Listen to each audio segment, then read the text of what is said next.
Hey, I'm Ruel, and you're listening to Main Pod Girl.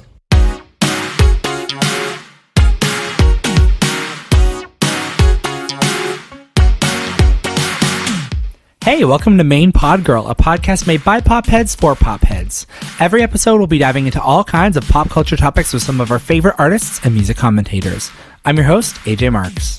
And I'm your guest co-host, Andrew Marshall, pop singer-songwriter and quarterfinalist from season 20 of The Voice. And today's special guest is a gold-certified Australian singer-songwriter that you may recognize from touring with Khalid and Shawn Mendes.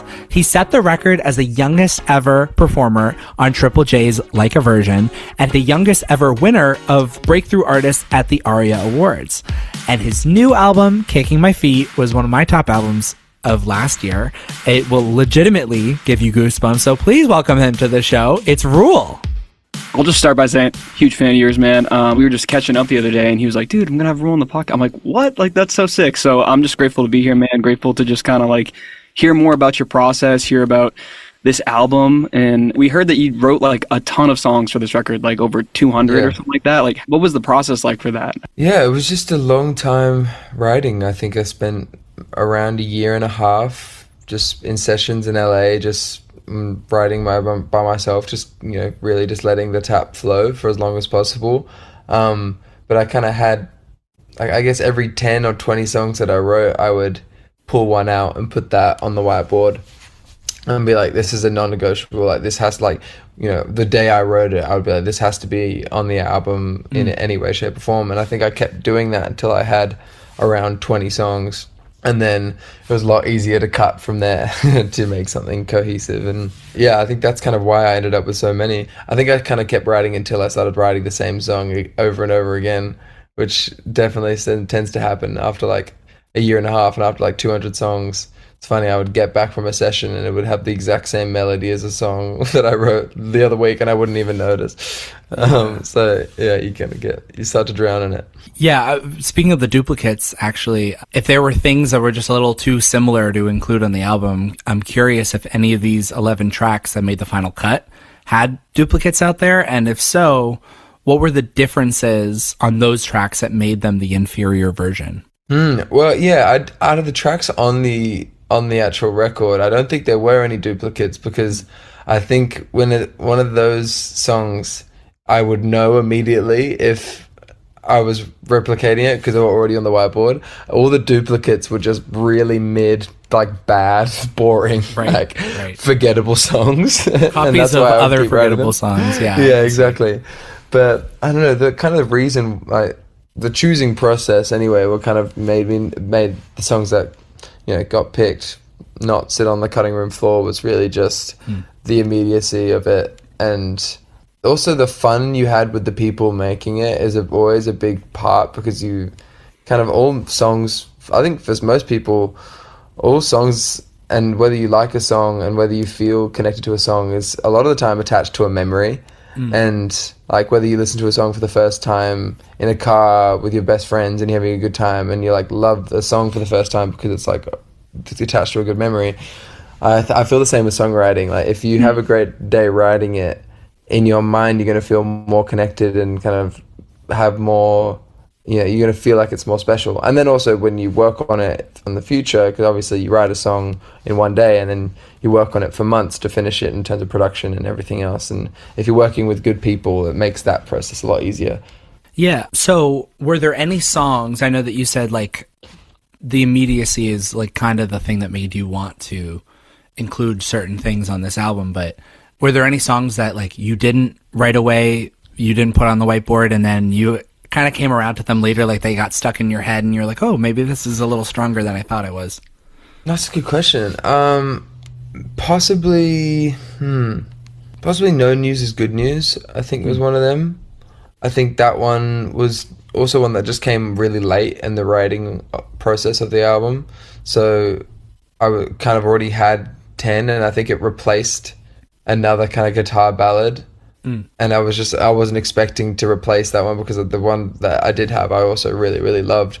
But this one felt like it was obviously different melody, different song, different lyrics and everything, but it just felt more emotional. And I think that if that's the emotion you're trying to convey, like sadness or longing, if it brings out that emotion harder, you just kind of have to go for that one, whether you think it's technically a better song or technically the arrangement's more impressive or whatever. It's like whatever pulls out the deeper emotion, I think, should win. And I think I was kind of not expecting that to happen so late on in the writing.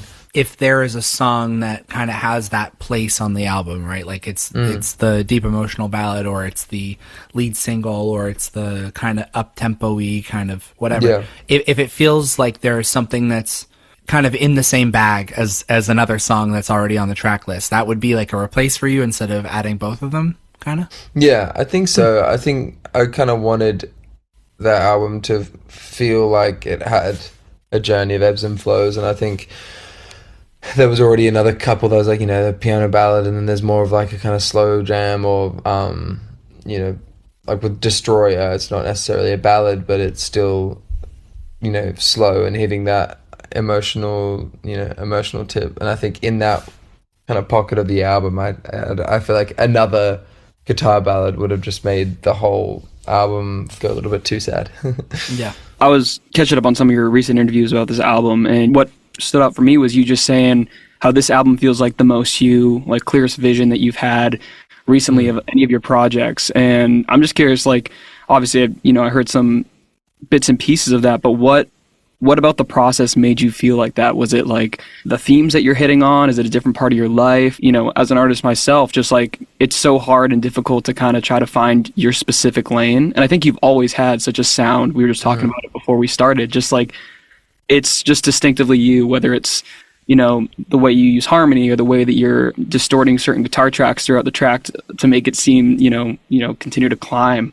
I'm just curious, like, what makes this album so different, and people should be like, yeah, this is me, Yeah, I think it's definitely just confidence in my own decision making, and kind of also being like the kind of only, I guess, North Star or whatever common denominator between every song, because I didn't have an executive producer for this album. So each session I kind of had to go in and be the one to bring it all together and make it feel cohesive, and be really on top of the production and on top of every aspect of the finishing of the songs to make sure everything feels cohesive with the rest. And I think when I have obviously more ownership and kind of just more involvement in every part of the album, because growing up in the industry and growing up putting out music from a teenager, like obviously I've gotten more and more involved the older I've got, because the more confidence I have to kind of speak up. And obviously I've always been working with amazing talented people who may be a lot older and more experienced than me, but now I feel like I'm at a point where I can go in and not feel sheepish in those rooms, and not feel like these guys know better than me.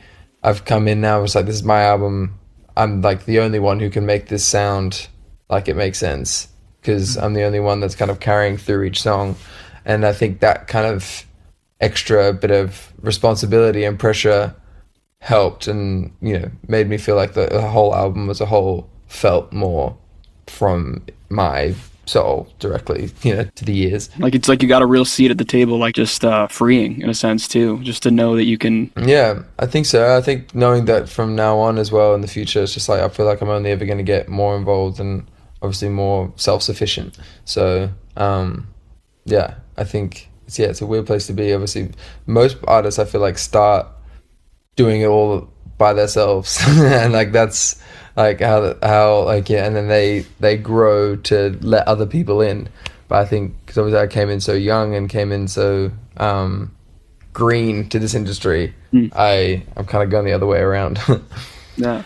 I wonder too, with the Adaptations project, like if that had anything to do with kind of locating your like artistic identity, because it's kind of the inverse of what you would think it is. It's like, I feel like when people cover songs, they end up or interpolate songs or use the works of others. I feel like they always end up kind of finding, I mean, at least in my experience, finding something about like what is unique to them and why they, like, if they're going to change a song, like what are they changing about it, things like that. For sure. I think that's true about Miley Cyrus more than anyone. Like hearing her cover Heart of Glass, you learn who Miley Cyrus is and like what makes her different. So for the Adaptations EP, which is one of my favorite projects of yours, second only to this new album, I'm curious, like, did that play a pivotal role in kind of like being like, oh, okay, so this is who Ruel is as an artist? Yeah, I mean, that was almost the point of the project before we even knew it was going to come out. Like, Phases and I, who I've done so much work with since the start of my career, who I was writing a lot with for the start of the album process, we were messing around with covers to just see what my voice sounded on different types of songs and different eras of songs, like, going back to, the 90s Sixpence, sort of like the Kiss Me sort of world, and then, going down to Imogen Heap, and then, but like making it feel more punk and up-tempo, and then we're finding certain ballads, and we're just like, it was more just kind of reference finding, and we're like, all these songs that were on Adaptations were on the reference for the album, on the the playlist of things that you kind of listen to, and we thought it would be fun, really, and beneficial to just cover these songs and make them sound good enough without breaking our back over it, and still working on the album at the same time. And then once we had these 5 tracks that we just ended up working on, and we felt like, why not just put this out? Like, the album's not going to come out for another year or so because of how how things work and how long things take. It's like, let's just feed the sharks a little bit, and hopefully they'll keep them at bay until the album. Well, they did. Yes, that is what happened. And I'm wondering, like, are there going to be any like new covers on tour, or like, are there any things that you wish that you had covered as part of that EP that you might cover in the future? So many songs that I wish I like. I mean, covers are. I think it's such an important part of every artist's career. I think every artist does them at some point, and it's been a thing, since the beginning of time. Everyone's been covering stuff, and all I want to cover is new things. Like, I don't want to just cover the same things on Adaptations, but now I've kind of created this project around it. Like, now my fans kind of want to hear the same covers, but each time I kind of just want to come out. I feel like a surprise cover is always the best way to do it, where you start playing someone else's song that 60% of the crowd recognize, and it's like a aha moment live. So I'm definitely going to bring some of them on tour. Nice. But yeah, I don't know, I also feel like I always should be now playing the Adaptations project, but yeah, I want to keep some surprises. For Wild Guess specifically, that is my favorite song on this album. Thank you. Or it was, and then I'm like, Destroyer really, I don't know, it challenged that. Right. It really did. Because I kind of go back and forth, and then there's Even Angels Won't. But I think in terms of streams, I have the most of Wild Guess. And I love how the instrumentation of that really lines up with its in-song rhyme of Wild West. Because it does really kind of feel like you're riding a horse through like this wide open space and anything's possible. Yeah. And, how integral was that lyric to building out the vibe and the atmosphere of the track? Or do you feel like it kind of subliminally worked its way in because the atmosphere was already like that? Yeah, I definitely, I think it came together at the same time. I think the melody was kind of mainly what drove the tone and like the sonics of that song. But yeah, that lyric came pretty early, like within the writing session. I think we wrote the chorus first, and I mean, it was kind of just dumb, a little bit silly, because it was just such a straight Wild Guess, Wild West. We're just like, yeah, I guess that's like the first thing we thought of, was like, how do we make this make sense? And yeah, the song kind of built out, or definitely around those lyrics still. But yeah, in terms of it feeling, with the slide guitars and those sort of like Western thing, sonics in the song, I think that kind of happened subconsciously without really thinking about it. We have to keep this Western. And then obviously when it comes to the visuals and for music videos, that's honing in on every sort of part of the song, really doubling down on all that. So yeah, but no, I really, really love that song. I think it feels like a breath of fresh air, that one. Yeah, and the video is awesome. I love it. Like, thanks. Yeah. Just love the whole style vibe you got going for it and whatnot. It's just Just love it when a thing comes together, you know? It's like just kind of make your own world in that song, which is just exactly, really cool. yeah. As like a big fan of albums with one main color to them, I really do love this album artwork. Do you feel like you have those synesthetic tendencies as well when it comes to like album covers? Like, was this project always going to be like gold to you, or gold and red, or like did you originally envision it as something else, or was it more like when the artwork came together you were like, whoa, that's cool? Yeah, I don't think I have it as strong as most. I think some people, obviously have synesthesia, and I envy those people because I do not. But red was really the only color from when we started picking the album tracks that kind of was popping up for me, and whether that was just like, my mind thinking of a color, or just being like, I like red now. I couldn't tell. So I don't know. Red was really the only thing that kind of was sticking in my head. And then I was thinking we were going to like kind of invert it and have like the terrarium or the background of the dust, that all red, and then me be wearing the more kind of lighter color as the pop. But I think kind of making the red the pop was a good decision. And then I kind of like that, I can always have a bit of red on me on tour, and just like little things about keeping the red accent, the through line. I would have expected it the other way around, of it just being like, the main solid color, but it's interesting that you said that, because now I'll kind of keep an eye out for everything red in this era. I don't know, it's gold kind of came out of the blue. Like, I wasn't really expecting gold until we got the shots back, and we're like, oh, it looks gold, because like in the studio it was white. The back of the studio, and then with all the dust that was up in the air, and because we had all the dirt on the ground, and then the way like the film kind of reflected on the light, and it was like a lot of warm light that made it look gold. So it's pretty funny. I've been reading about your relationship with fame, which is, I feel like, something that is like a conversation that every artist at one point has to have with themselves. It's something that Andrew and I have had to have with ourselves. It's something that even, putting out a podcast like this, anything public facing, you have to think, well, how big do I want this to be, if at all? And I know you've brought it up in other interviews, but for the benefit of our audience, could you kind of share your thoughts on that experience and where you're at now with that? Yeah, I wonder if I'm going to contradict whatever I said in this interview that you read, because even better. Truly, I would never know. I would never know. I don't remember 99% of the things that I've said in an interview. But I've always had an immense sense of gratitude. I've always felt like really lucky that I've gotten to the point that I have, and I think I've always been a little scared to make goals for myself that kind of surpass what I'm at now, because I'm really happy with my lifestyle and I'm really grateful for what I have now. And obviously I'm I feel like I'm in a comfortable place, but I'm also there's so much more that teams around you, they want you playing arenas and stadiums and number one hits and all that sort of stuff. And as much as that all sounds great, like in my head growing up, I've always kind of been like subverse to that, and a bit more like, I'm cool just like kind of riding at 75. I don't know if that will change. I think that probably will the older I get. I think whether it goes even further down that direction or I get a little bit more hungry.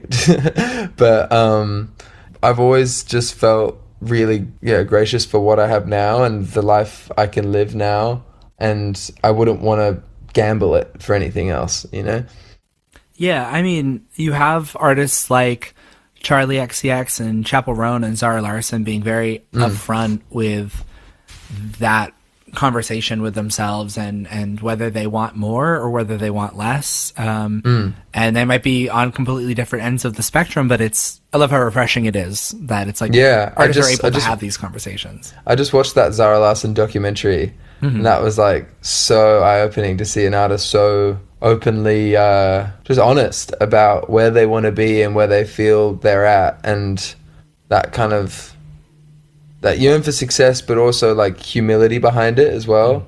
Like I don't know, it was really inspiring. I think I would definitely, if you guys haven't watched that.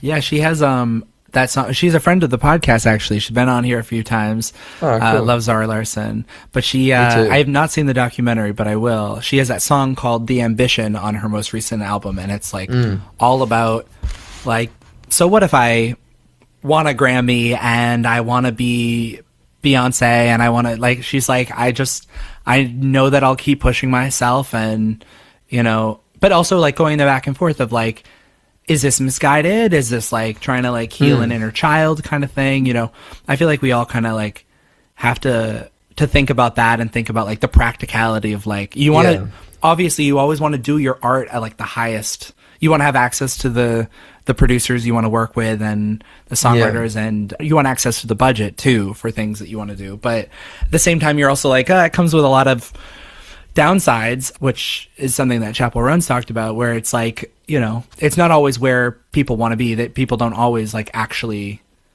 logistically want to be at the very, very top of their game. So I find it really interesting. No, definitely. And I love that artists are talking about it far more candidly these days, because it helps the other artists as well as giving an insight to their fans.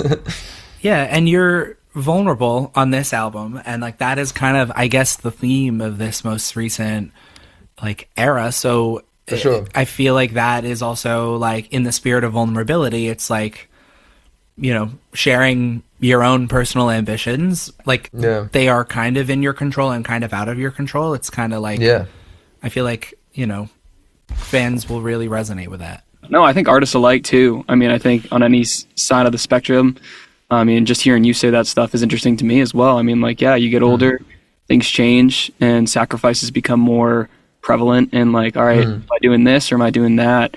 Continuously refreshing to hear more perspectives on it. And we got one life to live. We got to figure out like where we want to spend our time and what comes with how we spend it.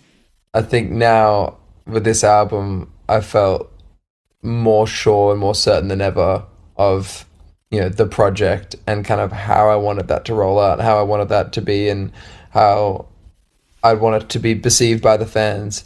And that was quite satisfying, having that certainty, because I feel like I hadn't had that before. Yeah, like you can almost see it in your mind. Yeah. So we have a game for you called Song Superlatives. And so just like high school yearbooks in America, where the graduating class votes for their peers for a number of different categories, like best dressed, or most likely to become president. I don't know if they have these in Australia, actually. We do. Okay, I dropped out of school, so I didn't get any of them. Well, this is your chance. Not that fun to get them anyways. Did you get one in high school, AJ? I feel like you did. Did you or no? I got one in 8th grade, which was most likely to be on Broadway, which was not the one I wanted. I wanted most likely to be on American Idol. But then someone who we know, one of our friends, we went to high school together, one of our friends got that one, and he actually was on American Idol, so I can't be mad. You know what I mean? Like, I was like, wow, actually. Okay, they nailed it. Yeah, it did work out. He took that role very seriously. But yeah, anyway, I want to give you a chance to give the songs on your new album their own superlatives. But unlike high school, you can give multiple superlatives to a single song. So I'm going to throw out the category, and then you just name whatever comes to your mind. That makes it so much easier. Yeah, I was going to say, I'm not gonna put you on the spot. I was like, whew. Yeah, pressure was on. I saw it. Okay, please. So the first one is most changed. So this one is something that from the starting point, like when you first wrote it on that first day, to how it ended up on the final album, like what suffered the most growing pains? It has to be either Suburbs or Not What's Going On. How did those change? Well, Suburbs was just a guitar ballad for the first year of its life. No drums other than the 3 kind of 80s tones in the chorus, the dum dum dum. And it was just that, and then a guitar for the whole year. We finished it in that version, and I always thought that was how it was supposed to be. And then pretty much like with a few weeks out from deadline, Phases was just kind of messing around with it, and it was just like, I just tried some last minute drums all the way through, and I took out the guitar and put in like these strings, and I put in these things. I was like, what do you mean you just threw this, you just messed around with this? Like, this is like a whole different arrangement that sounded like it would have taken another 6 months to make. But I went in and like finished the vocals, and what we made was just so different to what I thought it was going to be. Like the drum pattern was completely different. It was like listening to the song for the first time again. So yeah, when it changes a lot, it's usually really exciting if it ended up on the album. Yeah, I mean that taking it back to Zara Larsson, that song Lush Life, the one that's blowing up now over and over again. That song, if I recall correctly, was supposed to be completely different. And like they were ready to release it as like a completely different instrumental, and then they sent it out for like those little like remix EPs, right?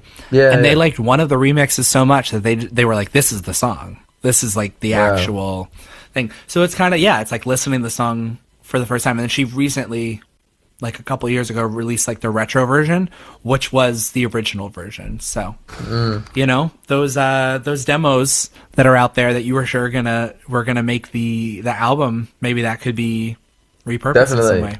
100%. And in live as well, to make it, I've found that as well a lot easier to do that. It's just like one show. It's just like, let's just peel it right back to the bare bones to where the demo began, and just see how people react to the song without all the bells and whistles. And yeah, that's always a lot of fun. Next song, Superlative, is most likely to brighten up your day. I think it has to be Wild Guess. Yeah, like sonically it's got that going for it. Yeah, even if it's a sad, like, lyrical content, I think sonically that one always just puts a smile on my face. Yeah, it's funny, like, all like because there's a lot of positive lyrical content and, like, you know, a lot of love songs on here, but all the love songs don't necessarily brighten up your day. I've just kind of realized, like, Kicking My Feet, maybe, and like I Can Die Now, I still think it's got a bit of like darkness to it. Wild Guess feels like the only right answer for that one. Next one is Best Storyteller. Or like you're the proudest of how it tells the story. I think Destroyer. I don't know. I just think the writing in that song was really satisfying. I feel like it was quite a complex idea. At least like original, you know, where it came, original concept, where the whole thing kind of came from personally, was I remember speaking in the session, I was like, how the fuck are we going to write a song about this? Like, there's no chance you can write a song about that. And then we kind of just tried to make it as simple as possible, and then have the verse lyrics kind of, you know, make it seem more complex, because obviously the chorus is just one line. But yeah, that one I think tells a complex story in the simplest way, which I think is always the goal for the best songs. I think always the best songs are when it's something that is deep and dark and seated, and you can kind of get into the weeds of where this came from, but the chorus lyric or like the hook line is just so simple. But each time you hear it, it kind of means something else. The lyrical content, I think when I was first listening to this, I was thinking of it more romantically, but I remember reading that you said it was about like a coworker and like, you know, not wanting to make a decision that was a good decision for you, have it it was a bad outcome. Yeah, exactly. I think that's really relatable. I mean, at least to me, because I'm a people pleaser. So I was like, it's really hard for me to kind of stand up for myself and kind of just be like, I cannot be involved in this anymore. Like, it's just not, I mean, I don't know how intense the feeling was for you, but just the word destroyer is like a little bit melodramatic maybe, and I love that, because that's how it feels on the inside. It's like, it feels exactly way more intense than it probably even is in the real life. I think it was definitely every song also, the more melodramatic for me, the better as well. So I think I always try to go over the top, but yeah, that's exactly kind of where that came from. Next one is Cutest Couple That Never Was. So this is a song of yours that you either wanted to be a collaboration and it didn't work out in some way, or a song that you could make into a dream collab, and like, who would that be with? That's a good one. I was looking at Suburbs a lot as well for a feature.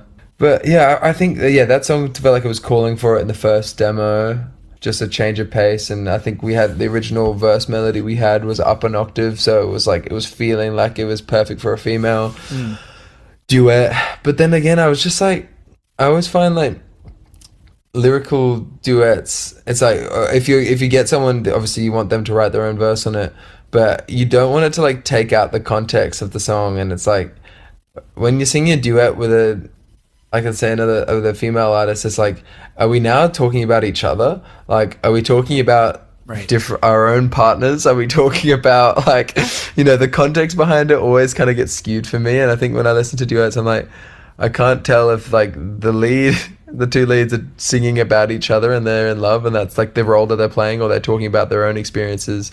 Yeah. So Just when at the same song's time. kind of but when it's more of like a stream of consciousness sort of a lyrical song, that's when I think it works the best, like collabs and duets and yeah, I don't know. So that kind of scared me out of it a little bit, but no, I'm definitely not afraid of collabs in the future for that one.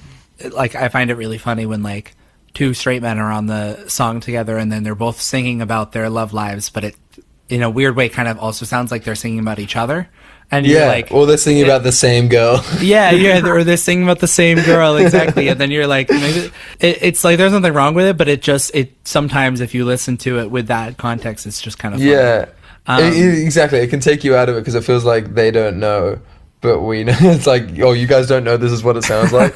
Like it's like, oh, There's a little my dramatic God, irony there, yeah. Yeah, exactly. So the last one is most likely to succeed. So before anything was released, what you thought would hit the hardest, like amongst your fans, and like that might have not actually, another song might have taken that actual spot, but in your head, like what was the most likely to succeed? I mean, I think it was I Can Die Now. I think that's why I wanted to come out first. I was just like, that's always what I think. If the fans are gonna like the song the most, I was like, give that to them first and give them like the most time with that one. So, which I think is still right. I mean, like, not What's Going On, I think is passing it now. Like, I think that's been the one since the album has come out that has been a bit of a dark horse. So I wasn't expecting that one. But yeah, I Can Die Now felt like when I wrote it, again, the most immediate and the most like, okay, this feels like something like that perfectly fits in the world of the album, has like the lyrical content that I want to convey, of like that conveys the album title and is like something you can bop to. It's always nice to have something you can bop to. Yeah. It's not easy. Those songs they're few and far between for me.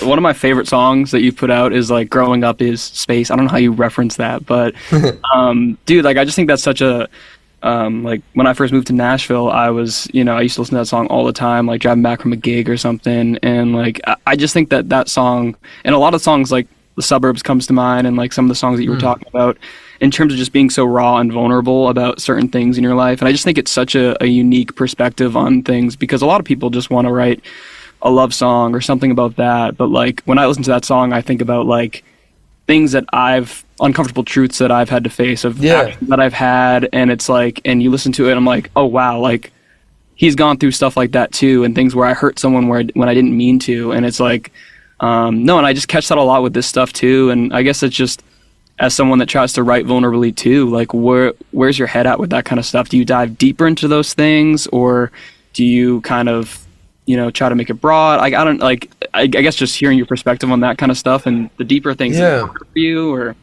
I definitely don't feel like, I've never found it hard to tap into the emotional side of, of songs, into, deep, dark parts that I want to write about. I've always found it easy, even if I'm like writing it with a stranger on the first day in a session. I've always felt like when I'm in that room, I'm like giving myself completely to the song and to the day.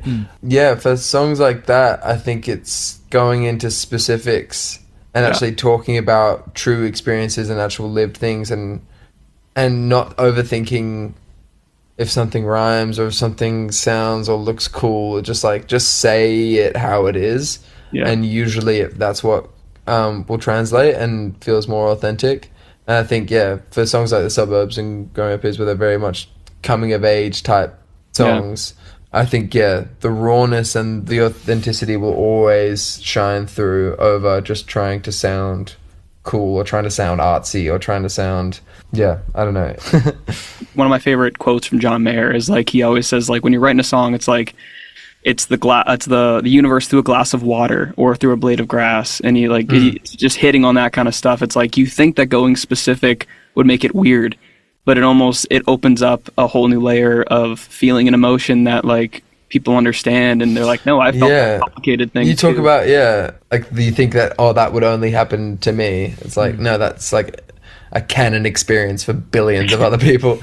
Everyone's living the same life in a different genre, a different filter. That's awesome. Different sequence of events. Yeah, exactly. Yeah, I think for me, I always like when I'm talking about something passionately to someone else, like, oh, this is just this thing that always, like, it always happens, and they're always like, like, me too. It's when that happens when I'm like, okay, so this is something that I experience and you experience, and it's kind of weird niche thing. Yeah, I'm like, all right, it's got to go into a song, you know? Yeah, like, exactly. If I'm complaining about it to a friend and they're complaining about it to me, I'm like, yeah, that's definitely something that happens then. Yeah, exactly. It's weird. Someone else will get sure, imagine the first person who like said they had deja vu. Like, they would have thought that happened to them, I reckon. No, true. And then they would have been like, do you ever get that thing where like you think something and then someone else gets it and they would have blown their mind, you know? It's like all that sort of stuff. They probably thought they were psychic. Exactly. They were like, oh my gosh, like witchcraft. Like, they're probably like, it was probably a big secret. Time travel. All right, well, that was awesome. Thank you guys. Lovely to meet you both. That was a lot of fun. I appreciate the time, and I'll see and talk to you guys again. Thank you so much, Ruel and Andrew, for joining me. Thank you to Noah for the theme music, and thank you to Chris for editing this episode. Make sure to rate and review us on whatever podcast platform you're listening to us on right now. Bye, y'all.